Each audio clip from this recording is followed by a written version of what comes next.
Hello, for the first task today we're going to be looking a little bit more detail about the context of the poem My Last Duchess.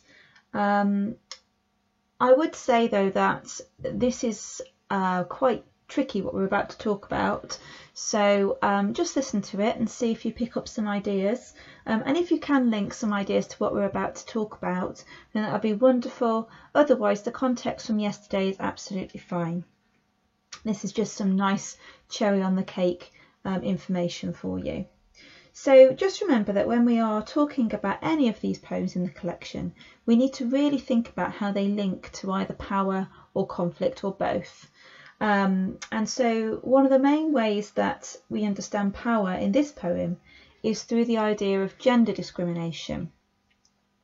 So if we think about the literal meaning of the poem, the Duchess is being judged for really seemingly innocent behaviour. She's blushing in a painting and her husband assumes the worst and becomes really jealous, and then we go on to assume that he has had her killed.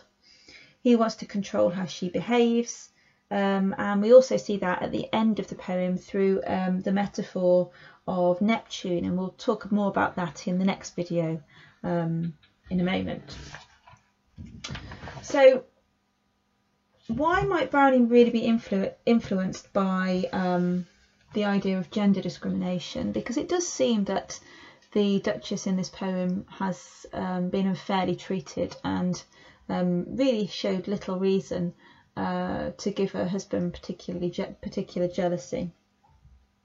So remember that Browning was writing in the Victorian era, which was a real shocking time of inequality. Women's role in the home was to serve and to entertain. They didn't have the right to vote. They didn't have the same education as men. Again, you'll see all of that on the Knowledge Organiser for A Christmas Carol. So if you have a look back at that section, all of that's the same. You also need to remember how women were the legal property of the husband.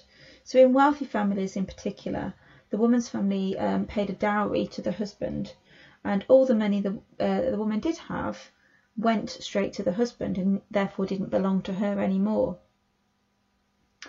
There was also an obsession in society for women to be virtuous and to be perfect, to be seen to be doing the right thing. And so perhaps we could read this poem as Browning's criticism of Victorian attitudes towards women. Perhaps he could be criticising the suppression of women by their husbands. And the Duke is therefore could be read as a symbol of a society who wanted to restrict the rights and restrict the movements of women and had very defined expectations of women. He wanted his wife to respect him, but to really show she respected him above all others. He wanted his wife not to look at anybody else and not to interact or smile at anybody else. He wanted to control who she was talking to and who she was looking at.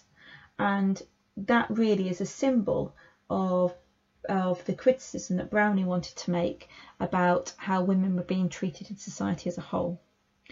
Like I said to you before, that's quite a high level reading of the context of the poem. So you could just talk about power in relation to the power that the Duke had over the Duchess. You could talk about power in relation to how the Duke wanted everybody to see him as powerful. And he's very commanding to everybody he speaks to, including the messenger who is present.